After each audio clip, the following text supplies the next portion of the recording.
The Ramayana has captured the imagination and shaped the lives of people not only in Bharat but across the globe for millennia. Retold in numerous major languages, it holds significance in Myanmar, Cambodia, Malaysia, Indonesia, Philippines, Laos, and Japan, and most importantly, Thailand, where it remarkably serves as the national.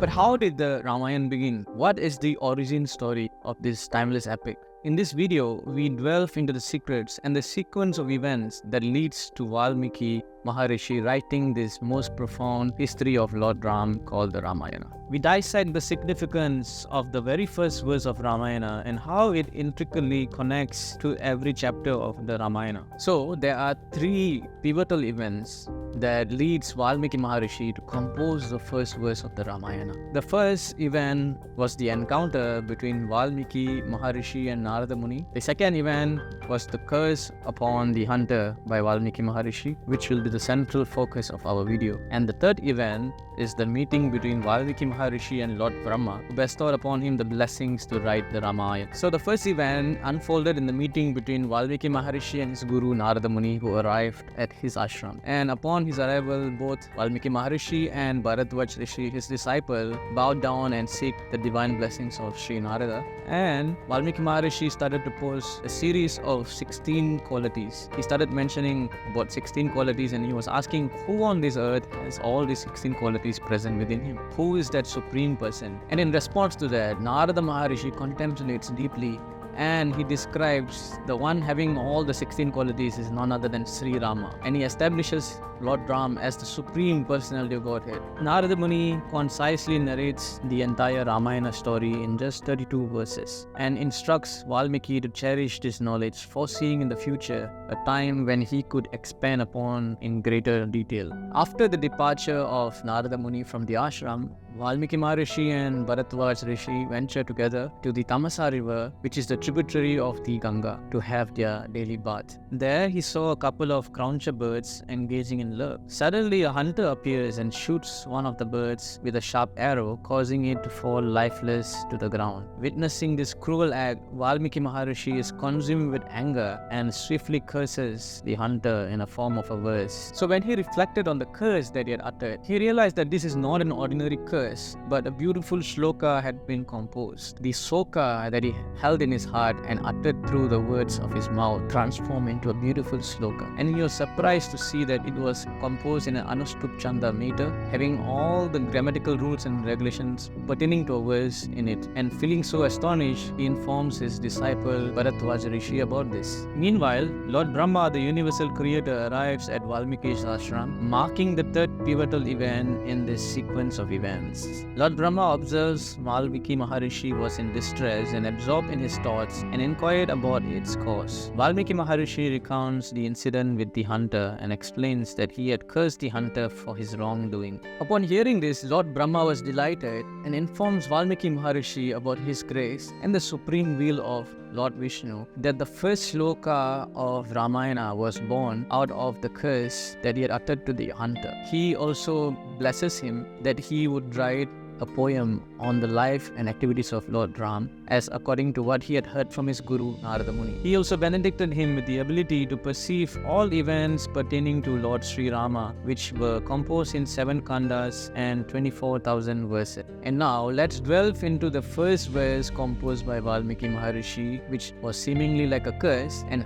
how it encapsulates and captures the essence of the entire Ramayana. Manishada pratishtam tvam agama sastvate samaha yakraunjamitunadekam avadihi kamamohitam. O hunter, may you never attain a fixed position for enjoyment for unlimited years to come, for you have killed one of the Krauncha bird couple that was absorbed in the sport of mating. So this was Sri Valmiki's curse to the hunter, which was the first verse in human history to adhere to all the metrical grammatical rules. Prior to this, only Vedic stanzas existed with their complex compositional regulations. And this is why Sri Ramayana is called the Adi Kavya, the first poetry. And Valmiki Maharishi is known as the Adi Kavi, the first poet. Now, let's analyze the verse step by step. Manishada patishtam tvam agama sastvate samaha. O hunter, may you never attain a fixed position for enjoyment for unlimited years to come. The first half half of the verse states the curse. Yak krancha mitunadekam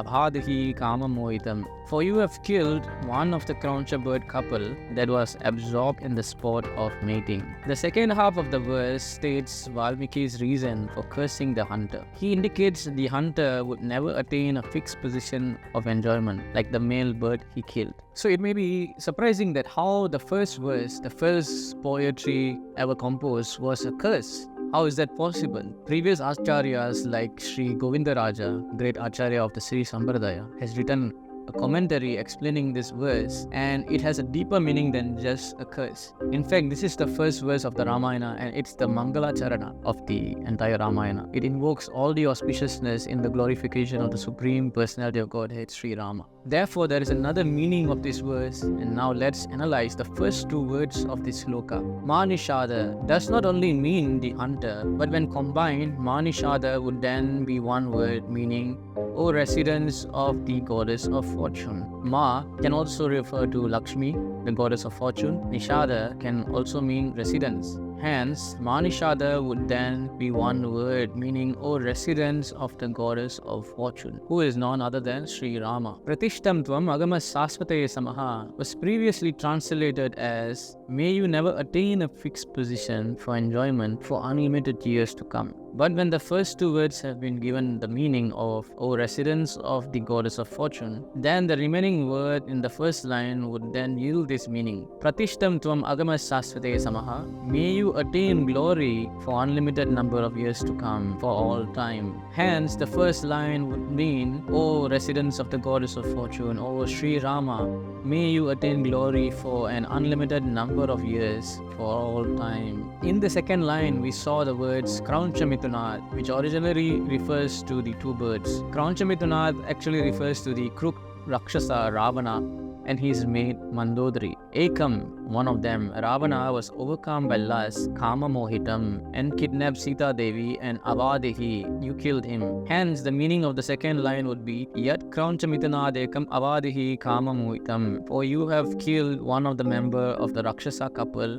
who was overcome by lust. In the original verse, the second line refers to how the hunter had killed one of the Crauncha birds. But in this meaning, we can understand that the hunter is none other than Sri Rama, who kills one of the Crauncha birds known as Ravana, who had been overcome by lust. Therefore, the implication is by killing Ravana, he has protected the three worlds, and may he be victorious for all time. This verse is so special that it also briefly hints the various events that are going to take place in each of the book of Ramayana, the 7 kandas. Manishada, O residents of the goddess of fortune, is a reference to the events of Balakanda that culminates in the wedding of Sita Devi. Pratishtam tvam agamaha, may you attain glory, is the reference to the glory of carrying out the orders of his father as set out in the Ayodhya Kanda. Sasvate Samaha, for an unlimited number of years, reinforces Lord Rama's maintaining his glory in the forest while in exile by carrying out his promise to the sages residing there. This is a reference to the Aranya Kanda. Crauncha Mitunat can refer to Tara and Vali. Lord Rama killed one of them, Vali, who was overcome by lust for Sugriva's wife, Kama Mohitam, and this is a reference to the events described in the Kishkinda Kanda. Crauncha Midunat can also refer to the emancipated couple,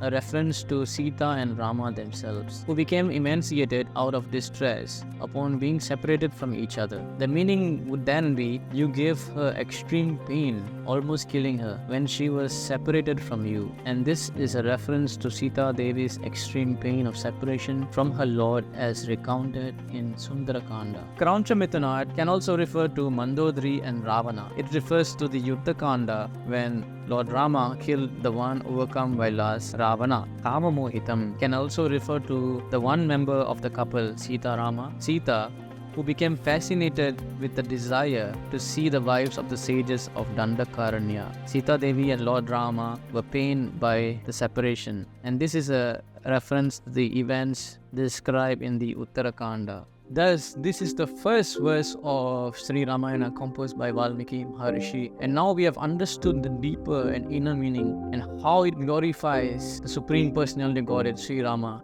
and his journey called the Ramayana. They say life is a journey, but no one knows where is the destination. That is why Lord Rama came and walked on this journey called the Ramayana, in order to lead us to the destination, which is his lotus feet. By surrendering unto him, by chanting the glories of the Ramayana, by chanting the holy names, the Hare Krishna Mahamantra, one will destroy all the sinful reactions and attain the supreme bliss. Jai Shri Ram, Jai Shri Prabhupada.